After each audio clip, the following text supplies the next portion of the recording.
Alors le book n'a pas très bien marché pour nous parce que on est donc allé voir pas mal de corporates. Au départ, marché au départ. D'asseurs, etc. Alors voir, c'est un bien grand mot parce que les portes étaient quand même assez closes, donc en fait j'en ai pas vu beaucoup. Et comment t'expliques ça ? J'ai écrit à beaucoup. Comment tu t'expliques ça ? Parce que vous avez un super pédigré. Écoute, je l'explique toujours pas. Je pense que globalement ils font, si je prends les assureurs, globalement déjà ils font pas beaucoup de venture. Ouais. À mon grand dame. Et puis, moi, la phrase que j'ai le plus entendue, c'est « nous ne mettons que dans les fonds dans lesquels nous sommes déjà ». Donc, en fait, je sais pas comment sont rentrés les autres, mais je pense que tu fais... ils font très peu de nouveaux fonds. Et d'ailleurs, en France, l'immense majorité des fonds de VC sont des spin-offs de banques, Partech, Paribas, Serena, Société Générale. Donc en fait, t'es arrivé déjà avec un bagage. Avec quelque chose. Bon. Ouais. Bienvenue sur FinScale, l'émission qui vous plonge au cœur de la transformation de la finance. Solène Niederkorn et ses invités explorent chaque semaine les initiatives qui façonnent l'avenir de l'industrie. Bonne écoute à toutes et à tous. Bonjour à tous et bienvenue sur FinScale. Je suis heureuse de recevoir en studio Thierry Van de Waal, qui est l'un des cofondateurs et GP du fonds Wind à Paris. Salut Thierry. Bonjour Solène. Ravi de t'avoir enfin sur FinScale. Ça fait 1 an qu'on s'est dit qu'on allait enregistrer. Exactement, ouais. Et finalement, ça se fait. Je suis très heureuse parce que tu vas nous raconter un petit peu, beaucoup de choses au sujet de Wind, de la Climate Tech, mais aussi de ton passé, parce que tu as un passé entrepreneurial, tu as bossé chez Publicis avec Maurice Lévy. Avant qu'on attaque le sujet de la Climate et de Wind, j'aimerais que tu reviennes sur ta longue carrière. Alors longue, je sais pas, je suis plus tout jeune. Mais moi, en effet, oui, avant de venir dans la finance, si on peut dire que le venture est de la finance, parce que je suis pas très sûr que ce soit vraiment de la finance. C'est de l'humain avant d'être de la finance. Je pense que c'est plus de l'humain, de la tech, des équipes, en effet, plus que de la finance, qui est en fait assez simple. Finance de venture, pas beaucoup d'ingénierie financière dedans. Mais on y reviendra. En effet, avec Xavier, c'est pour ça que tu disais, est-ce que tu es fondateur ou cofondateur ? Alors il se trouve qu'avec Xavier, ça fait 25 ans qu'on bosse ensemble. Ouais. On a monté notre première boîte ensemble en sortant de l'école et depuis, on ne s'est jamais quitté. Et j'ai eu vraiment des aventures entrepreneuriales avant de rentrer dans ce monde de l'investissement. La première boîte qu'on a montée avec Xavier, c'était en 2000. C'était une boîte de data analytique qui nous a emmené tout ça vers le CRM parce qu'à l'époque, là où il y avait des grosses bases de données, c'était dans la relation client. Maintenant, il y a des données partout. Mais il y a 25 ans, c'était un peu différent. Et de la CRM, tu rentres vers le marketing et bon an, mal an, on est devenu une agence digitale. Donc site web, global et tout, boîte qui a bien grandi. On est passé de 2000 à 2007 à autour de à peu près 150 personnes. Et en 2007, on l'a vendu à Publicis. Ce qui a été une aventure assez extraordinaire avant. Et puis ça a été une aventure assez extraordinaire aussi de rejoindre Publicis. Moi, j'avais jamais travaillé dans un grand groupe avant. Et Publicis, c'est une boîte qui sait intégrer les boîtes. Donc, ils nous ont intégrés. Du coup, on dirigeait Publicis France pour la partie digitale. La partie digitale de Publicis France, qui était petite à l'époque. Enfin, c'était juste nous. et aujourd'hui, c'est assez marrant d'ailleurs de voir qu'une vingtaine d'années plus tard, il y a beaucoup de gens de W-Cube, la boîte que j'avais à l'époque, qui sont aujourd'hui maintenant un peu partout à des postes de direction chez Publicis parce que de fait le digital est devenu majeur évidemment. Ouais, bien sûr. C'est assez marrant de le voir avec le rétroviseur. Et puis, ça s'est très bien passé chez Publicis France. T'avais quoi, 3 ans de earn-out ? Ouais, j'avais 3 ans d'earn-out. Alors, si ça intéresse tes auditeurs, c'est même assez public de dire. Publicis rachète les boîtes toujours un peu pareil. Donc, on avait... c'était un multiple de l'EBIT. On était payé 12 fois l'EBIT. Et ils avaient payé 30% initialement. Et ensuite, 70% étaient basés sur l'EBIT moyen des 3 années d'après. D'accord. Voilà. Et donc, en fait, le gros du paiement était lié à la façon dont on allait s'intégrer chez Publicis.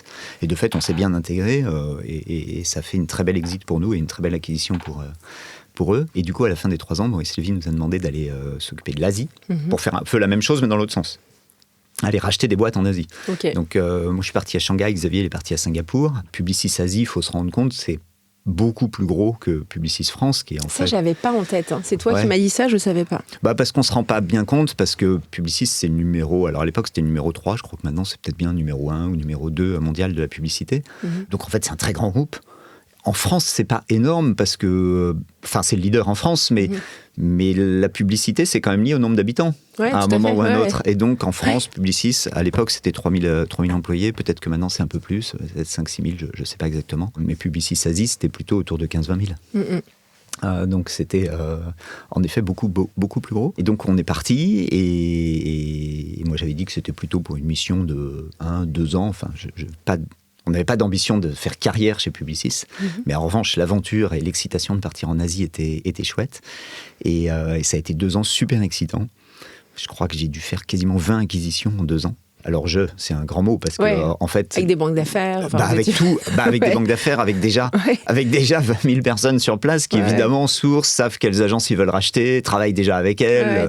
Voilà. Mais bon, pour que la mayonnaise prenne, il fallait que quelqu'un ensuite aux manettes avance et on a fait un peu partout. Alors en Chine, en Corée. Enfin.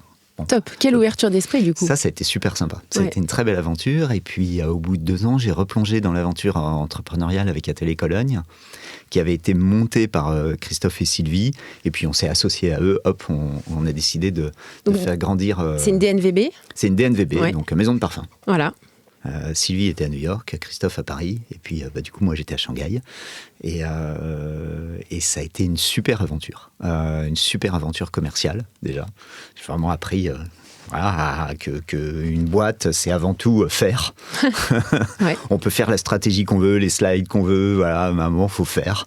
Enfin je l'avais déjà appris dans ma boîte précédente, je l'avais réappris avec Publicis qui est quelqu'un qui fait, et je l'ai vraiment vu chez Atelier Cologne. Et ça a été un énorme succès et on a vendu la boîte à L'Oréal en 2015. Génial. Voilà. Et puis 2015, c'est le moment où du coup moi je suis rentré en France, je suis rentré en Europe. Xavier à ce moment-là était parti quelques années aux États-Unis, il est revenu en Europe un peu plus loin, un peu plus tard, en 2018. Et à ce moment-là, on se dit... Qu'est-ce qu'on fait ? Enfin, ça va être un peu notre 3e aventure. Enfin, là, on a eu 2 aventures entrepreneuriales. Est-ce qu'on relance quelque chose, etc. On a fait beaucoup d'angels. On adorait l'investissement. Enfin, notre fil rouge, je dis notre parce que ce soit Xavier ou moi, c'est un peu la même chose. Mais ça a été vraiment un fil rouge d'entrepreneuriat et d'innovation. J'adore l'innovation, j'adore les trucs nouveaux, toucher à un nouveau business model, une nouvelle technologie, quelque chose de disruptif. Et donc on faisait beaucoup d'angel investing. On s'est dit et toujours à 2 en fait. Tu en parles comme un couple en fait. C'est vrai un couple professionnel. C'est vrai que on a toujours tout fait à 2. De fait, on a pris un peu nos décisions ensemble. Alors je pourrais dire mais en vrai, on a toujours été relativement alignés. Et c'est vrai que on a monté Wind 1, du coup, qui était un fonds purement patrimonial au début, en 2015, avec l'argent qu'on avait gagné des 2 premières exits. Et là, on a fait quasiment une centaine d'investissements. Donc, en effet, on a fait beaucoup d'investissements. Ça a été une période assez incroyable.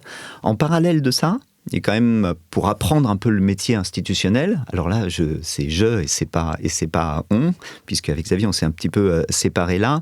On avait toujours Wind, qu'on faisait le soir et le week-end, de 2015 à 2022, grosso modo. Moi, je suis parti associé chez Isaïe. Ah oui, c'est ça. Voilà. Il manquait une brique dans ton parcours. En 2015, en fait, je connaissais bien Jean-David et Christophe. Ils m'ont proposé, ils m'ont dit, attends, franchement, rejoins-nous, on cherche un 3e associé pour déployer le fonds, rejoins-nous. Ils m'ont fait des conditions qui étaient super chouettes et je les aimais beaucoup, donc on a avancé. Et de fait, on a déployé super bien le fonds 2, c'était une période très chouette. Et Xavier, lui, a fait un peu la même chose chez les Mulliers, pour la partie Noroto Midas, donc tout ce qui est fonds corporate mobilité. Ok. Et donc nous on avait nos activités comme ça, puis on avait Wind ensemble. Soirée week-end. Voilà. Et, pour le fun. Voilà. Et puis arrive 2022, pour plein de raisons, le partnership Isaïe explose. Enfin, Christophe et Jean-David se parlaient déjà plus beaucoup depuis un petit bout de temps. Le partnership explose et avec Xavier on se dit franchement c'est le moment. Alors, ça fait des années qu'on se dit qu'on veut faire un fonds et qu'on veut continuer à investir dans l'innovation, mais peut-être avec plus de moyens que juste Wind 1, en faisant plutôt un fonds institutionnel. Et puis, il y a le côté, moi j'ai toujours aimé l'entrepreneuriat, c'est pas pareil d'investir son propre argent, et quelque part, si on le perd, personne va te taper sur les doigts, c'est pas grave. Non, mais tu vois. À la rigueur, ton conjoint. Ouais. Et encore, c'est moi qui. Tu vois, versus monter un fonds institutionnel auquel tu as des clients, du reporting, etc. Et donc, il y a une forme de c'est à nouveau de l'entrepreneuriat. C'est à nouveau de l'entrepreneuriat. Et ça, je pense que ça nous manquait. En tout cas, ça me manquait, c'est sûr. Et donc, 2022, ça mature. Et puis 2023, on se dit, allez. Alors, on met sur pause. et on rembobine et on retourne 2 minutes, si ça te va, sur l'expérience chez Publicis. Ouais. Parce que Publicis, c'est quand même une super belle réussite. Donc, il y a plein d'apprentissages que tu as dû avoir de cette expérience-là. Si tu devais en retenir certains, notamment, alors j'avais en tête de te poser cette question de la culture du branding qui est tellement importante dans le venture. Est-ce que tu pourrais nous en trouver 2, 3 comme ça qui te marquent et nous expliquer de quelle manière elle t'aide aujourd'hui à soit dans ton entreprise, mais aussi avec les boîtes du portefeuille? Ouais, alors je pourrais te dire 2 trucs. Sur le branding, en effet, donc le métier de publiciste, je pourrais t'en parler. Puis ensuite, sur ce que j'ai appris dans la façon dont Publicis fonctionne. Et là, c'est plus de l'entrepreneuriat. Le premier, sur le branding, c'est... Oui, je suis convaincu que le branding, c'est important. C'est vraiment important. Il y a beaucoup de gens qui n'en sont pas complètement convaincus. Il y a beaucoup de gens dans des fonds, on dit, nous, on n'a pas besoin de beaucoup communiquer, etc. Et en fait, le branding, c'est pas crier plus fort que tout le monde, c'est pas être partout dans les journaux, c'est pas forcément communiquer partout. C'est être identifié. Et ça, je pense que c'est hyper important. On est dans un monde où il y a de surinformation, de désinformation, de tout ce que tu veux. Il y a du bruit partout. Et être une marque, c'est quand même ce qui donne un ancrage. C'est ce qui donne un point de confiance. C'est-à-dire, tu dis cette marque, bon, en tout cas, j'ai confiance. Le branding, pour moi, c'est passer des messages qui sont toujours cohérents et ce que tu fais soit cohérent avec les messages que tu passes. C'est de la congruence. Voilà. Et si tu fais tout ça pendant un certain temps, du coup, tu es identifié comme faisant ce métier ou ayant cette proposition de valeur relativement claire, où les gens se disent « Ok, il y a cette proposition de valeur et j'ai confiance que c'est bien ça qui va se passer. » Et à ce moment-là, tout devient plus facile. Un fonds, c'est une sorte de marketplace, en fait. C'est une marketplace entre des entrepreneurs qui ont besoin d'argent et autre chose, des conseils, etc. Des gens ou des institutions qui ont de l'argent, qui veulent le placer et aussi un peu autre chose, idéalement. Si je le place, que ça me rapporte et qu'en plus, je gagne X ou Y chose, c'est mieux. Et puis, une troisième type de population, des podcasteurs, des journalistes, des avocats, des incubateurs, etc., qui vivent tout ça dans cet écosystème. Et je pense que le fond, notre job, avec une toute petite équipe, est un peu de faire fonctionner tout cet écosystème où on va prendre l'argent de certains, le mettre dans une boîte, le faire travailler, s'aider de tous les enablers qu'on a à côté. Et pour ça, si on n'est pas une marque, si personne comprend vraiment ce qu'on fait, qui on est, comment on va le faire... Et puis si c'est pas incarné. Il y a cette notion d'incarnation, je trouve. Et c'est beaucoup mieux si on peut l'incarner. Donc ça, j'ai appris ça chez Publicis. C'est pas, on va pas faire de la pub télé, c'est pas le sujet. On n'a pas besoin que tout le monde nous connaisse. Mais en revanche, ce qui est important, c'est que notre cible nous identifie et confiance. Et pour ça, le branding, c'est aussi c'est moins simple que ça en a l'air, parce que du coup, passer un message et toujours faire ce que tu as dit, en fait, c'est un peu du fond, c'est pas que de la forme, le branding. Moi, je me pose vraiment, en tout cas en ce qui concerne FinScale et tout ce que je fais au quotidien, je me pose systématiquement la question de savoir est-ce que c'est complètement aligné avec qui je suis. Enfin, tu vois, ce que je dis, ce que je pense, ce que je fais est complètement aligné avec ce que j'ai envie d'incarner. Tu vois, c'est marrant de conscientiser ça et je pense que les gens n'ont pas conscience. Alors, dans les grandes corporates, etc., on te le martèle. Donc, je pense que ça devient complètement normal. Mais dans les plus petites boîtes, je pense que les gens n'ont pas conscience de l'importance de l'incarnation et de l'alignement. Ouais. Le branding, c'est pas juste une couche. Nice to have. Ouais, c'est hyper important et c'est très profond dans une boîte. C'est aussi ce qui fait qu'on va embaucher les bonnes personnes parce qu'ils savent où on va, pourquoi ils viennent. Totalement. Ça, c'est ce que j'ai appris chez Publicis et c'est ce qu'on essayait de faire comme travail avec les marques, qui n'est pas évident. Parce que du coup, quand tu es publiciste et que tu travailles pour une marque, la marque, elle va essayer de se rendre plus belle parfois qu'elle l'est. Et ton travail est justement de sublimer tout ça. Ouais. Alors, ce qu'on va essayer de faire au mieux, mais en vrai, une marque qui marche vraiment bien, c'est parce que justement, son fond va être très proche de sa forme. Ouais. C'est la culture du commerce et du faire. Et des opportunités. Just do it. Non, mais c'est ça. C'est qu'en fait, après, tu peux avoir la stratégie que tu veux, tu peux mettre des slides. Ce qui est important, c'est d'avoir une espèce de vision du point d'arrivée. Ouais. Et donc, voilà, c'est là qu'on va être cohérent et tout. Il y a une espèce de vision du point d'arrivée. Mais la ligne, elle n'est pas forcément droite pour y arriver. Et surtout, elle est faite que d'opportunités. Et donc, à un moment, on va faire. on va être assez commerçant, on va vendre, et puis tout ça mène à des opportunités qui sont peut-être pas sur la ligne droite de la vision, mais on va peut-être quand même racheter la boîte ou gagner ce client, et puis à la limite en gagnant ce client qui nous emmène dans un business qui est peut-être connexe, eh ben ça permettra de monter un autre type de business. Ouais, je vois tout à fait. Et Publicis, globalement, son succès, il est quand même pas mal là, je trouve. Ça a été... Dans la création d'opportunités. Ouais, dans dire, on y va, quoi. On se bouge, on y va. Et Maurice Lévy, au début, je le connaissais pas, c'était un grand monsieur, très loin, patron d'une boîte du CAC 40, et moi j'avais juste une toute petite boîte, et je me disais, tiens, comment... C'est quelqu'un qui réfléchit beaucoup, alors c'est probablement quelqu'un qui réfléchit beaucoup, j'en suis sûr, mais qui faisait beaucoup aussi. Et c'était le commercial en chef. Moi, il m'a gagné des clients. Génial. Donc ça, c'est le faire. Et sur la partie, juste pour terminer sur ce passé, Atelier Cologne, pour une DNVB, là c'est encore un autre game, on va dire. Tout ce qui est scalabilité, go-to-market, etc., ça a dû être vraiment un apprentissage fabuleux aussi pour toi, ça. Ouais, là j'ai appris sur le tas, parce que moi je connaissais quand même rien, la distribution. Et puis à un moment on avait nos parfums, puis il fallait bien les distribuer. Alors en plus, on avait quand même une forme de répartition des pays, puisque chaque fondateur était à des endroits différents. Et donc moi j'étais en Chine, et Christophe était à Paris, Sylvie était à New York, c'était eux les fondateurs historiques. Et puis moi j'ai rejoint juste après. Et donc c'était de la distribution en Chine. Et en plus on n'avait pas vraiment levé d'argent, donc on n'en avait pas. Donc distribution en physique ? Moi je pensais que c'était une DNVB. Non, on a fait d'abord beaucoup de physique.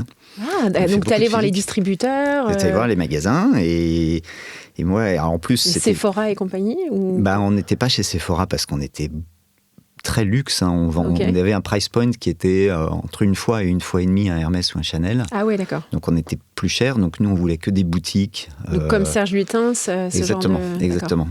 Et donc on voulait plutôt des boutiques ou des marques comme des Galeries Lafayette ou l'équivalent en Asie, qui sont des Lane Crawford, des department stores comme ça, très, très haut de gamme. Et en effet, c'était des discussions assez intéressantes, parce que tu veux une boutique, par exemple à Shanghai, on voulait absolument la boutique qui était devant la sortie du métro en face de l'Apple Store, dans un magasin très haut de gamme. Sauf qu'on n'avait pas les moyens de la payer, donc il faut convaincre le mec de non seulement de filer la boutique, mais qu'en plus tu vas le payer qu'en pourcentage sur les ventes, quoi. Ah ouais. Et vous y êtes arrivé ? Et on y arrivait. Génial. On y arrivait. Ça, c'est le miracle de la Chine, où les gens sont très business. Donc, s'ils croient dans ton produit et qu'ils se disent qu'un pourcentage sur les ventes, ça va peut-être mieux marcher. Mais tu reviens sur le faire. C'est-à-dire que finalement, pour prouver que ça marche, parce que le distributeur, tout ce qu'il fait, le patron de mall, tout ce qu'il fait, c'est qu'il regarde les chiffres d'affaires journaliers. À la fin de la journée, il regarde qui a fait combien de chiffres d'affaires. C'est à peu près tout ce qu'il regarde, ce que je comprends. Moi, j'ai passé 1 mois sur le comptoir, quoi. Parce que de fait, je vendais... Tu vois, tu vends mieux quand tu dis c'est moi, j'ai fait. J'ai passé 1 mois sur le comptoir, mais après, c'est ça qui fait que d'abord, tu as fait des très bons chiffres. Donc le mec, après, le department store, il te dit attends, celui de Shanghai, il marche bien, j'en ai aussi un à Pékin, à Chengdu, j'en ai partout, vas-y. Puis c'est plus facile pour recruter des vendeurs ou des vendeuses, parce que tu as fait leur job. On revient sur faire. Ouais, tout à fait, tout à fait. Merci beaucoup d'avoir pris un petit peu de temps pour nous expliquer tout ça. Avant qu'on rentre sur la levée, parce que ça m'intéresserait que tu reviennes sur cette levée, que j'ai trouvé top. Tu m'as raconté ça l'année dernière et j'ai trouvé que c'était génial. Donc tu nous le raconteras. Par contre, j'étais intéressée de savoir pourquoi vous avez décidé de vous centrer sur un fonds en climate tech. Qu'est-ce qui vous a motivé ? Pourquoi vous n'êtes pas resté sur un fonds pur tech ouvert sur d'autres sujets? Pourquoi c'était vraiment cette verticale-là? Déjà, il y a c'est un peu plus qu'une verticale. Pour moi, il y a des cycles d'innovation. Dans les années 80, pendant 15 ans, les VC ont fait du semi-conducteur, ce qui était donc du hardware et du software, et très technologique. Et ça a donné les Intel et Nvidia d'aujourd'hui. Et le monde du VC a fait que ça. On a eu une grande transition digitale, et je dis on a eu parce que elle est évidemment pas finie, mais en termes d'innovation, beaucoup a quand même été fait, quoi. Sur Marketplace, DNVB et SaaS. Ça, c'est 2000-2020, quoi, globalement. Et le monde du VC, mondialement, ne fait que ça pendant 20 ans. Et nous aussi, d'ailleurs, on a fait ça, et c'est ce qu'il fallait faire, c'est ce qui a donné les Airbnb et autres Uber. Très bien. Je pense qu'à un moment, le cycle d'innovation fait que ces sujets-là ont globalement été vus. Globalement, ça ne veut pas dire qu'il n'y en a pas un ou deux qui va réapparaître, mais globalement, ça a été vu. Et du coup, tu passes dans un nouveau cycle d'innovation qui, à mon sens, a commencé juste après le Covid ou au moment du Covid, qui est un cycle d'innovation beaucoup plus technologique. On va revenir un peu à peut-être ce qui était le VC historiquement, et ce qui a toujours été le VC, qui est un métier très technologique. Donc très technologique, version software, l'IA par exemple, même si l'IA c'est quand même beaucoup plus du hardware que du software en vrai. Et puis la chimie verte, des nouveaux matériaux, de l'énergie, et voilà, on va revenir à tous ces sujets. En tout cas, c'est ma conviction. Et donc, avant d'être climate tech, on est d'abord très deep tech dans le fond. On est un fonds où on veut une rupture technologique tout le temps. Et ça, c'est par mais avec conviction, quand même un biais climat. Voilà. Et ça, c'est un peu la conviction de base. On est avant tout un fonds deep tech où on cherche des ruptures technologiques. Et puis après, tu peux pas juste dire je suis généraliste. Enfin, je trouve que c'est un peu... Il faut à un moment que tu un parti pris. Ouais, parce qu'il faut que tu saches pourquoi tu te lèves le matin. Il faut que tu saches ce que tu fais. Et donc, on s'est dit avec Xavier, et c'est pour ça que la démarche, elle est assez rationnelle d'aller vers le climate tech. Elle n'est pas... Je fais la parenthèse. J'ai des enfants, ils me parlent toute la journée du réchauffement climatique. Je suis assez convaincu, comme beaucoup de gens, qu'il faut faire quelque chose. Donc là-dessus, je passe le détail. Mais je ne vais pas te faire du greenwashing. Depuis que je suis tout petit, je pense climat, et c'est pour ça que je fais un truc comme ça. Donc il y a ça.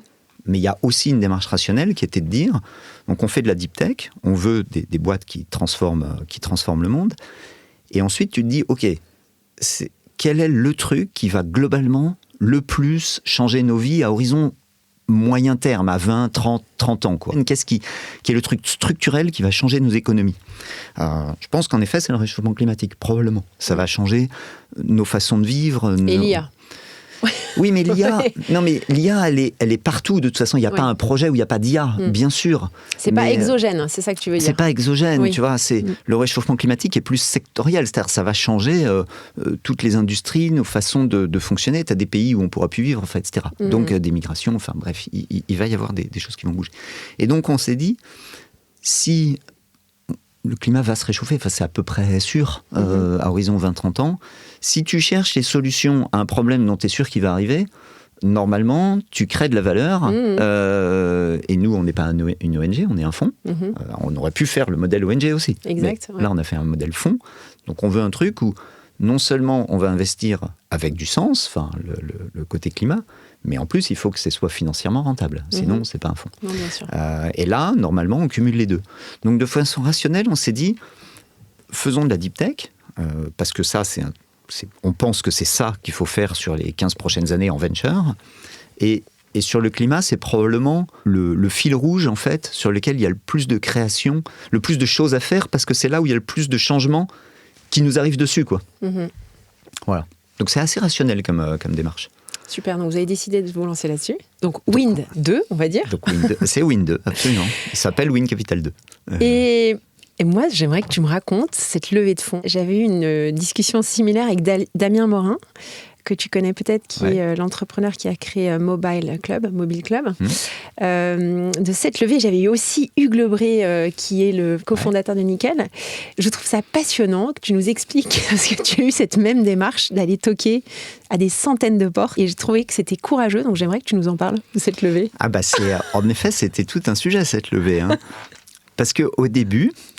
Je me souviens, c'est vers début 2023, mi-2023, au printemps, quoi. Avec Xavier, on se dit, bon, bah voilà, on va prendre d'abord quelques institutionnels encore investors. On fait le truc by the book, quoi. Faut qu'on trouve un ou deux encore investors qui... Sachant que tu l'avais fait pour Isaïe. Sachant que je l'avais fait pour Isaïe. Donc, on cherche à peu près, on se dit, quelqu'un qui va mettre autour de 20 millions sur un fonds de 100. Bon, voilà. Classique. Et puis, ensuite, un peu de financement public qui viennent doubler ça. Assez classique en Europe, de façon générale. Et puis, on a tout un réseau d'entrepreneurs, mais on va plutôt les appeler à la fin parce que c'est logique, plutôt que de leur dire, bah, si tu mets 500 000 euros, mets-le sur quelque chose qui est déjà bien avancé, plutôt qu'être le premier à mettre 500 000 euros, où tu dis, bah, mes 500 000 euros sur les 100 millions, ils vont pas faire grand-chose. On se dit, bon, le book veut ça, en tout cas. Alors le book n'a pas très bien marché pour nous parce que on est donc allé voir pas mal de corporates au départ, d'assureurs, etc. Alors voir, c'est un bien grand mot parce que les portes étaient quand même assez closes, donc en fait j'en ai pas vu beaucoup. Et comment t'expliques ça? J'ai écrit à beaucoup. Comment tu t'expliques ça? Parce que vous avez un super pédigré. Écoute, je l'explique toujours pas. Je pense que globalement ils font, si je prends les assureurs, globalement déjà ils font pas beaucoup de venture, à mon grand dame. On y reviendra. Et puis moi la phrase que j'ai le plus entendue, c'est nous ne mettons que dans les fonds dans lesquels nous sommes déjà. Donc en fait je sais pas comment sont rentrés les autres mais je pense que tu fais ils font très peu de nouveaux fonds. Et d'ailleurs en France l'immense majorité des fonds de VC sont des spin-offs de banques, Partech, Paribas, Serena, Société Générale. Donc en fait, t'es arrivé déjà avec un bagage. Avec quelque chose. Bon.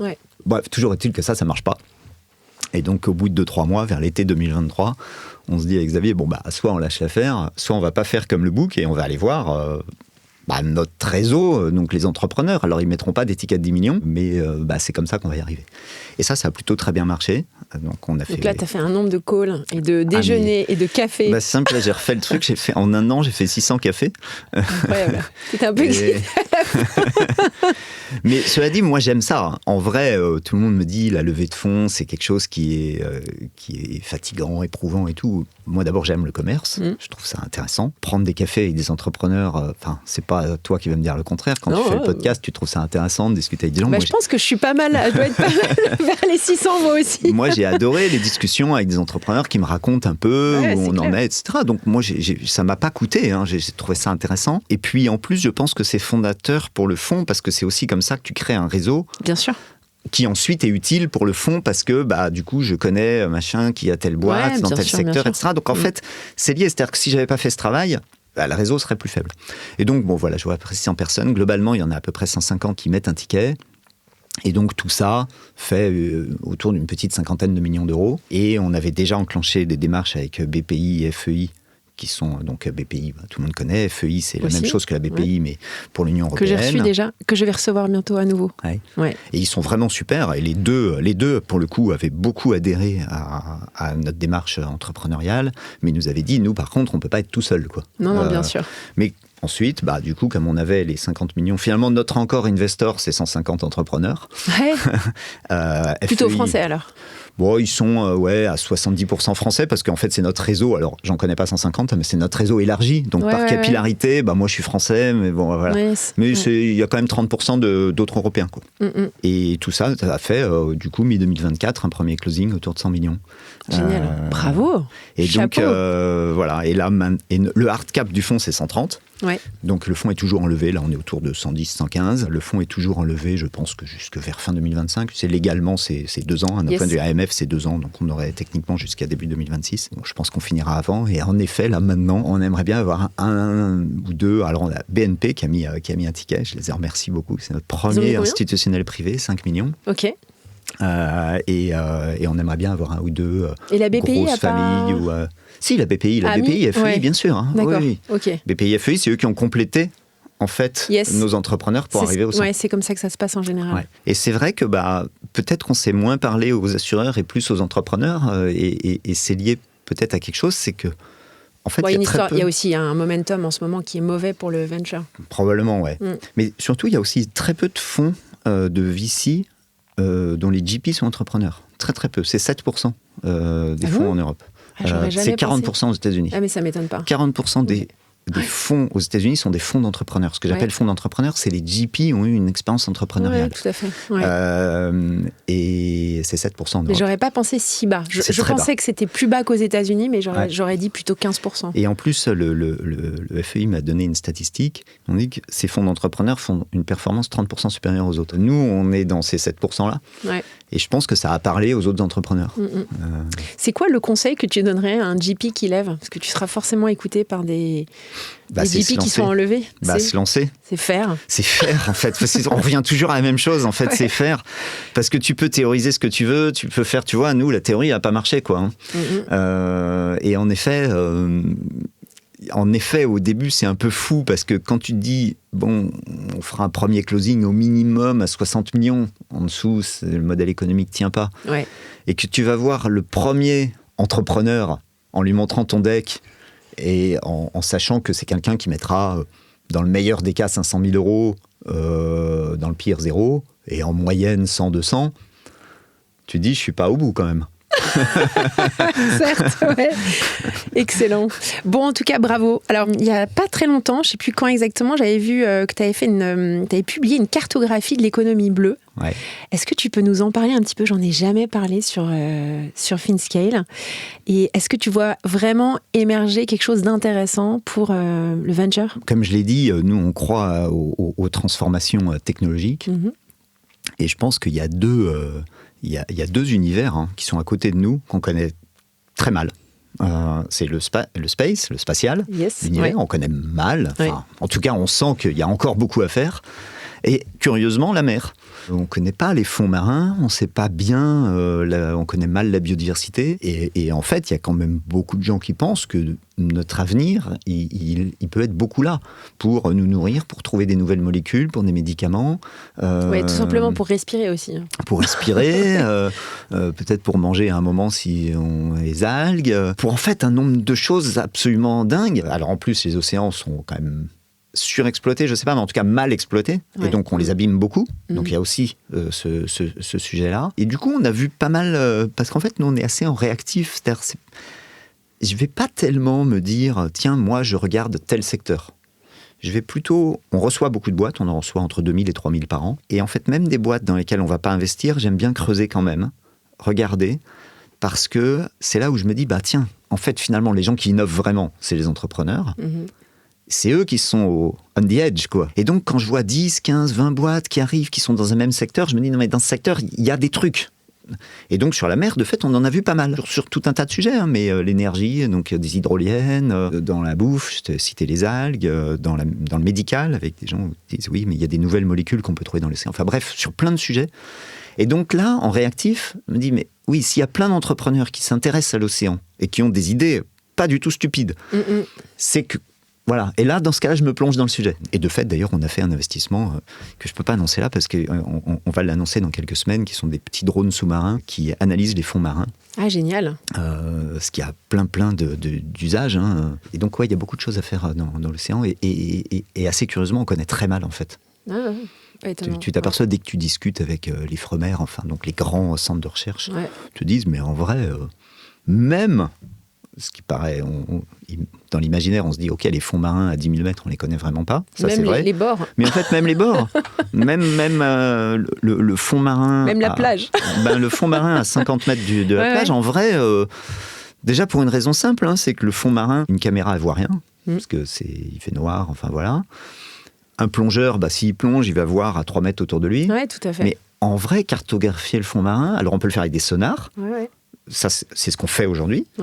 Mais un sonar, c'est juste du ping, donc il est capable de voir le relief. Le relief. Mais pas ce qu'il y a réellement. Il ne mettra pas d'imagerie.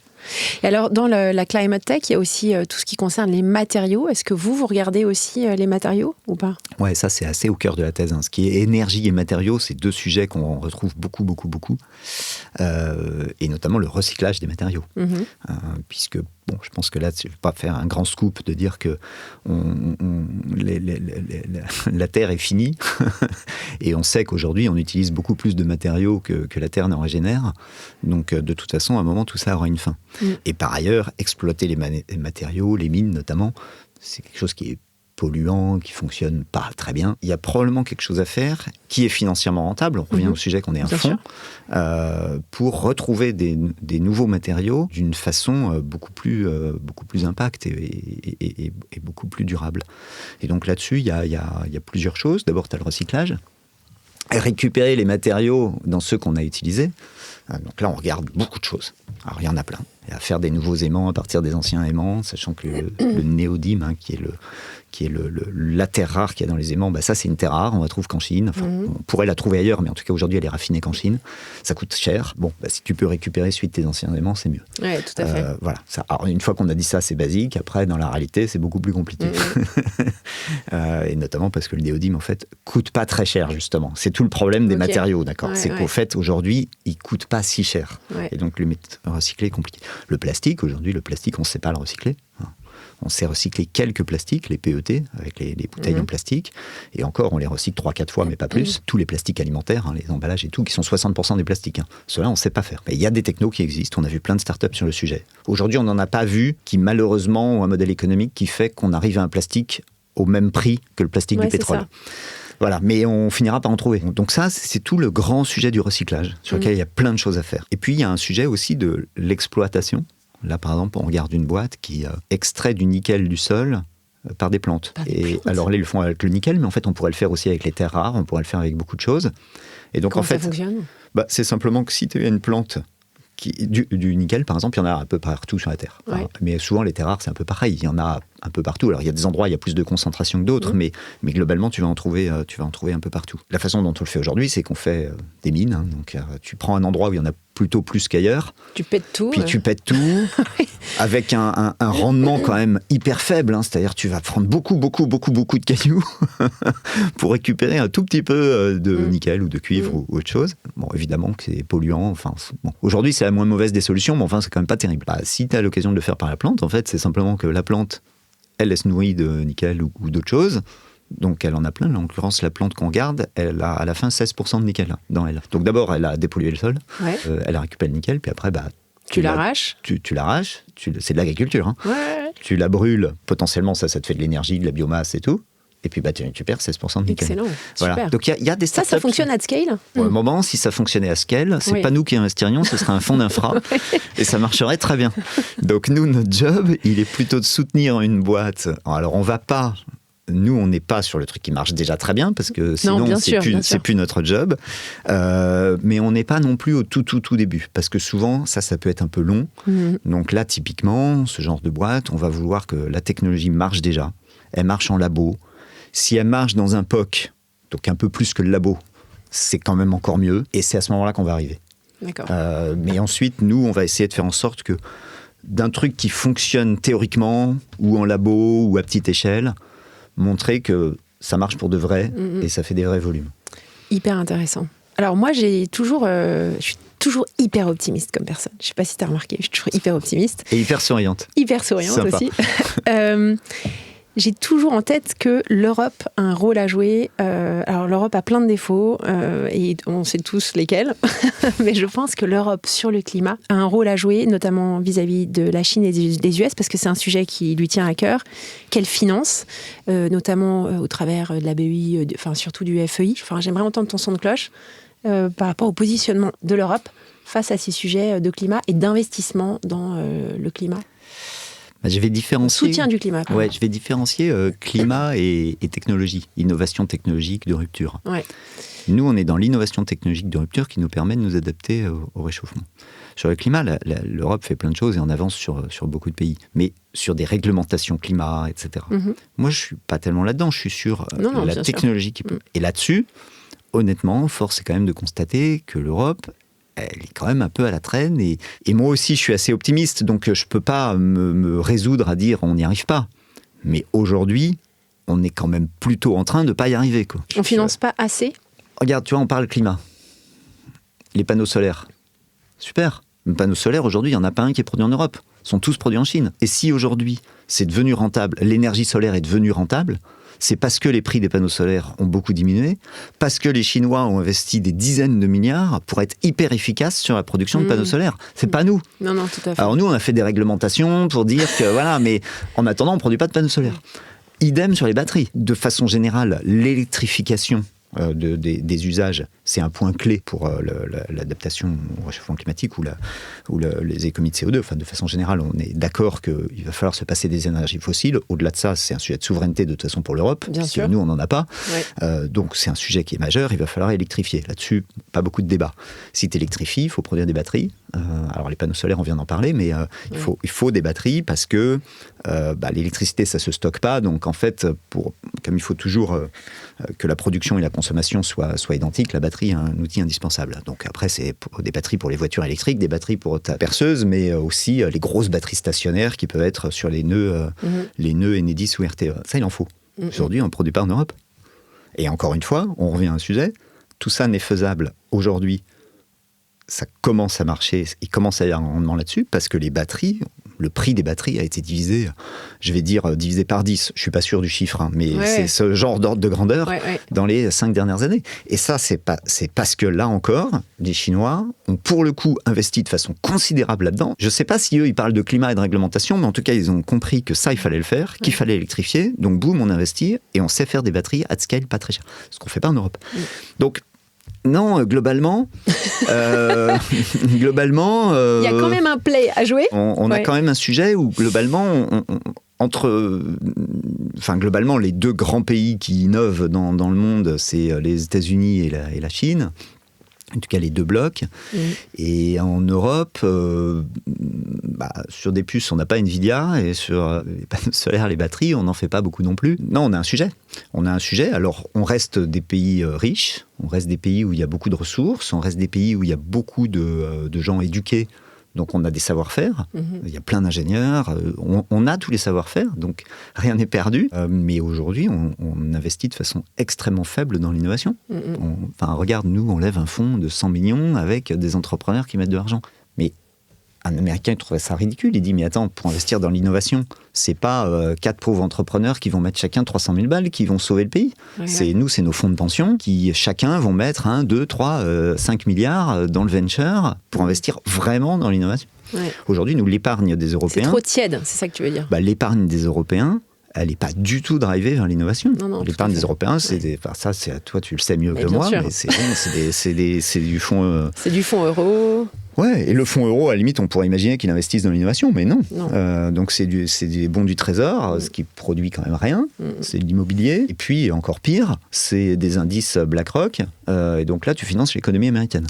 Ouais, mais c'est un sujet intéressant. J'avais reçu Jean-Paul Mazoyer, le président du GIE carte bancaire. On avait vraiment parlé de ces sujets de souveraineté. Alors, en l'occurrence, souveraineté nationale. C'est un sujet hyper fort, la souveraineté et la compétitivité, pas uniquement en Europe, mais vis-à-vis des autres. Dernière question, c'est quoi ce qui te donne de l'élan aujourd'hui en tant qu'investisseur ? Il y a plein de choses, mais déjà parce qu'au jour le jour, je suis content de le faire. C'est-à-dire, je suis content de me lever le matin en me disant, je vais voir 2 ou 3 innovations, 2 ou 3 entrepreneurs qui ont la foi, qui adorent ça, et ils vont me raconter leurs projets, qu'on investisse ou pas. Je me dis que notre conversation leur apportera quelque chose. À la limite, si j'investis pas, ça reste un peu de consulting gratos. Donc déjà, chaque matin, je suis content, au jour le jour, concrètement, de me dire, je vais voir des gens super. Et puis après, c'est pareil, donc il y a le jour et puis la vision. En vision, j'ai l'impression de faire quelque chose qui est utile. Voilà, je suis assez convaincu qu'on a besoin en Europe de financer cette innovation, de la financer intelligemment, j'ai envie de dire. Alors, dans toute modestie, non, mais qu'on la finance et puis qu'on apporte un peu d'aide en plus, c'est pas juste de l'argent qu'on apporte, et ça il y en a besoin pour l'Europe, c'est ce qu'on vient de dire, il y en a besoin pour le climat, il y en a besoin pour la souveraineté, les deux allant un peu ensemble, le mot souveraineté il est important dans ma bouche, et puis dans la thèse de Wynne, de fait il est un peu, on le met ensemble, dès qu'on parle de deep tech, de fait le sujet de la souveraineté est pas loin, et donc je suis content le jour, et je me dis que je sais pourquoi je le fais. Super. Alors, je termine mes discussions toujours sur une recommandation d'un livre ou d'un podcast ou quelque chose qui t'inspire. Qu'est-ce que tu aimerais nous recommander aujourd'hui ? Écoute, j'ai lu un livre cet été qui m'a vraiment marqué. C'est pas de la grande littérature, mais il est vraiment passionnant, qui s'appelle « La guerre des semi-conducteurs » de Chris Miller. C'est un Américain qui retrace chronologiquement toute l'épopée des semi-conducteurs. Donc depuis les années 40, globalement, où on invente, on comprend comment ça fonctionne, jusqu'à aujourd'hui. Et en fait, tu t'aperçois à quel point, en effet, une révolution technologique, là c'est une révolution technologique majeure, d'abord c'est beaucoup de géopolitique, alors c'est beaucoup de militaires au début, c'est énormément de géopolitique, et tu t'aperçois à quel point, en fait, ces innovations technologiques et la géopolitique sont complètement complètement imbriqué. Je donne juste un exemple. C'est une page dans le bouquin, donc c'est pas grand-chose, hein, mais c'est une page dans le bouquin. Originellement, c'est aux États-Unis que se passe l'innovation de semi-conducteurs dans les années 40. Dans les années 50-60, c'est le Pentagone qui finance. Globalement, il n'y a quasiment pas d'argent privé. Hein, c'est le Pentagone qui voit bien l'intérêt parce qu'on peut guider les missiles. Enfin bref, il y a plein d'intérêts des semi-conducteurs. Pentagone qui paye. Arrivent les années 70. Le Japon devient assez fort en semi-conducteurs. Fin des années 70. Le Japon utilise les semi-conducteurs pour faire du grand public. Alors ça parlera peut-être pas aux plus jeunes de nos auditeurs, mais à nous un peu plus. Donc Sony, le Walkman, etc. Et là, les Américains prennent peur parce que disent, en fait, là, les Japonais, en faisant du grand public avec les semi-conducteurs, ils drainent en fait vachement plus d'argent et donc vachement plus d'innovation et d'argent à mettre dans la R&D que nous avec le Pentagone. Même si l'armée américaine, elle a de l'argent, à un moment, quand ils inondent le monde entier de Hawkman, ça génère plus. Ouais, bien sûr. Et là, ils se disent, mais il y a un truc, parce que ça, par contre, et là, ça remonte au niveau gouvernemental, c'est un sujet majeur, c'est pas enfin voilà, les États-Unis doivent rester lead en semi-conducteurs. Alors, bon, il y a plein de sujets, le bouquin fait 500 pages, hein, donc après, faut le lire, mais sur une des pages, et qui m'a marqué parce que c'est lié au venture, les Américains se disent, mais en fait, nous, pourquoi on n'a pas d'argent privé ? Pourquoi c'est que l'armée qui nous paye ? Et alors, ils regardent, ils cherchent et tout, puis ils disent, mais quand même, il y a un endroit, il y a de l'argent privé, c'est les fonds de pension. Aux États-Unis, il y a des fonds de pension, et là, tu as quand même beaucoup d'argent. Ouais. Ils disent, mais alors pourquoi ils nous payent, pourquoi ils nous financent pas pourquoi ils financent pas l'innovation ? À l'époque, les fonds de pension américains ne finançaient pas l'innovation. Ouais. Et ils finançaient pas l'innovation parce qu'ils avaient, je la fais très courte, et s'il y a des auditeurs qui sont dans le monde de la finance, qui me pardonnent le raccourci, mais globalement, ils ont des règles prudentielles qui sont à peu près celles qu'on a, nous, aujourd'hui, en Europe. Ouais. Hein, c'est-à-dire que globalement, ils achètent des bons du Trésor et de l'immobilier. Zéro risque. Zéro risque. Et alors, les Américains réagissent assez vite. En moins de 6 mois, ils font passer un acte dont je ne me rappelle plus le truc, mais c'est 1978. Ils font passer un acte qui globalement vire tout. J'ai fait très court et dit les fonds de pension, globalement, vous pouvez prendre du risque, allez-y, c'est à vous de gérer votre risque. Mais bon, vous investissez sur 40 ans, les gens ne vont pas récupérer l'argent puisqu'ils le récupèrent à leur retraite, donc gérez votre risque, débrouillez-vous. Et c'est la naissance du venture. Le venture n'existait pas, et du jour au lendemain, ils font passer ce acte. Donc les fonds de pension se disent, on va peut-être gagner un peu plus d'argent en investissant dans l'innovation que... Et c'est la naissance des fonds. Tous les fonds de venture naissent à ce moment-là. Ah, intéressant. Marrant. Super. Hein. Ouais. Je vais le lire. Je lis pas tout ce qu'on me recommande. Je dirais à peu près la moitié. Donc celui-ci, je vais le lire. Il se lit bien. Et c'est hyper intéressant parce que tu t'aperçois à quel point l'innovation de rupture et la géopolitique sont complètement liés. Bien sûr. Merci Thierry d'être enfin venu sur FinScale. Merci de m'avoir invité. À bientôt. À bientôt. Merci d'avoir suivi FinScale. Abonnez-vous à la newsletter sur Substack pour ne rien manquer des dernières innovations. Retrouvez aussi le podcast en audio sur toutes les plateformes d'écoute et en vidéo sur YouTube. À très vite avec Solène Niederkorn.